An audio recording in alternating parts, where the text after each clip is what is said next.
Welcome to Everyday Wine Reviews. My name is Christian and I'll be taking you on a wine tasting tour through your local grocery store wine selection. Today we'll be trying out a bottle of the Paranoia 2015 California Red Blend. This is a really fun bottle because just look at that. This hologram on here looks really cool as you turn it. The eyes get all shifty, it gets all freaky looking.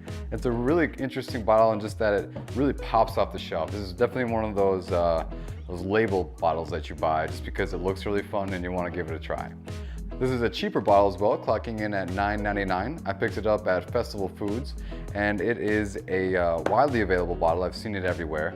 I think it's just because the commercial ability of this really fun label really just makes you want to buy it, no matter what reason you have for it. It just has a really great aesthetic appeal to it. That being said, let's pop this bottle. For this one, we're gonna need a bottle opener.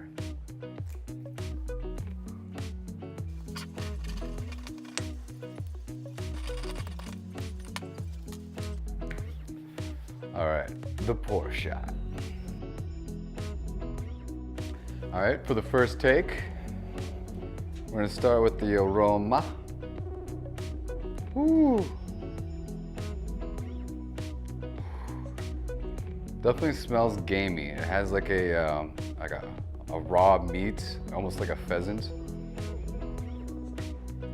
There's a presence of berries. I would say it's more like a lighter berry, maybe just some blueberries and a dash of plum. Doesn't seem like it's going to be all that oaky or earthy, but there's a gaminess to it that comes right off the nose. Right as you open the bottle and you pour it, as that air kind of escapes and jumps into your face as you aerate the wine, which is what I'm doing as I spin it.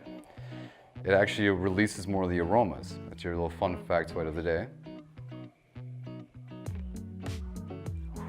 Yeah, it smells like rotting food or rotting meat specifically. It's like a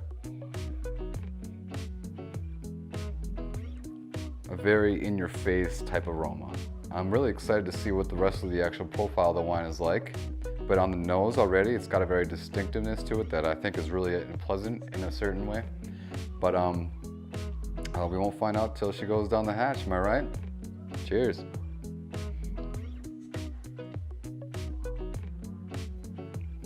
Definitely gamey. The fruitiness of it, I would say, is brings it forward so it's not too dry. This is not what I would say as dry as a Merlot or a Cab, but it definitely feels like it's like a dry, off-dry semi-sweet. It has a nice touch of that gaminess as well. It's like a mid to back palate type flavor that really kind of sits there and feels like it's like a really almost rotting fruit note to it too. I mean, taken for granted that wine is actually rotting fruit, it would be appropriate, but it is in a way not what you'd expect that rot to really be so present. It is it's a harder wine to define because it is a very unique wine in that it doesn't feel heavy, but the actual taste of it is. It's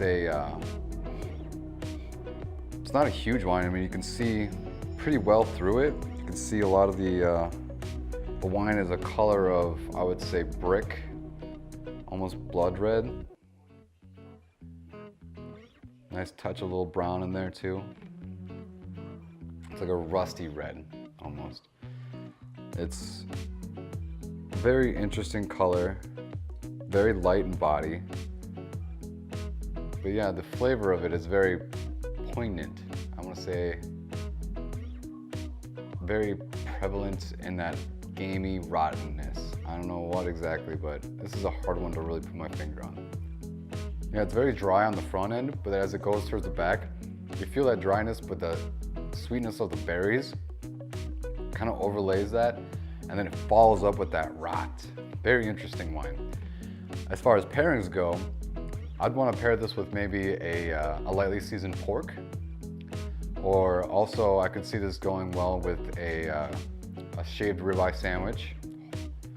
I could even see this going well for some reason with bacon, because of that gamey rotten fruit. I feel like something like bacon, where it's got that nice, almost like sweet meat flavor to it, would go well with this. But very prevalent on the pork side. I feel like pork is a definite must for this one.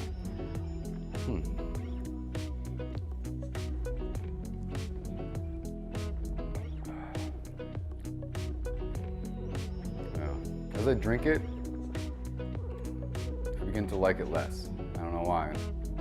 I'm probably beginning to look past some of the masking traits of it that kind of hide it from being a less quality wine, but this one in particular, I feel like is not gonna get any better as I drink it.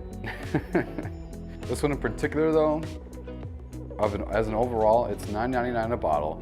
It's a really cool looking bottle, don't get me wrong. This is sweet. I would definitely like to have this on my shelf just to show off to friends and family. However, I can't suggest anybody to buy it. I would not recommend it to close friends, maybe people I don't like.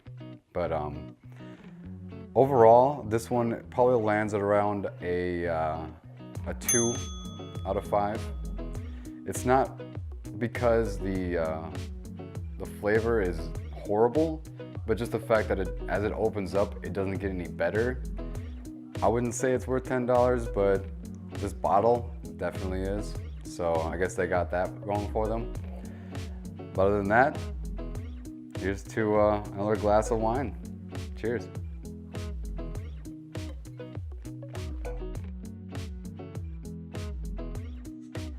For this one, we're gonna need a bottle opener.